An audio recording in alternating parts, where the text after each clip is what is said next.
আপুনি আজিৰ তাৰিখত কোনখন দুনিয়াত জীয়াই আছে এবাৰ বাৰু ভাবি চাইছেনে?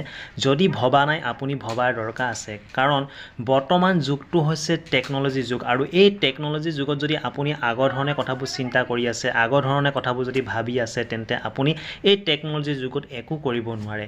টেকন'লজি যুগত যদি আপুনি জীয়াই থাকিব বিচাৰে, সুখ শান্তি কঢ়িয়াব বিচাৰে, আপুনি সফলতা পাব বিচাৰে, তেতিয়াহ'লে আপুনি ভাল লাগিলেও বেয়া লাগিলেও টেকন'লজিৰ লগত আপুনি খাপ খাবই লাগিব। টেকন'লজিক বাদ দি আপুনি এতিয়া এখোজো আগবাঢ়িব নোৱাৰে, যিহেতু এতিয়া গোটেই বিশ্বতে টেকন'লজিয়ে গ্ৰাস কৰিলে।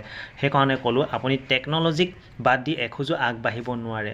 সেই গতিকে অলপ চিন্তা কৰক, ভাবক, আগৰ ধৰণে ভবা কথাবোৰ, আগৰ ধৰণে চিন্তা কৰা কথাবোৰ এৰক।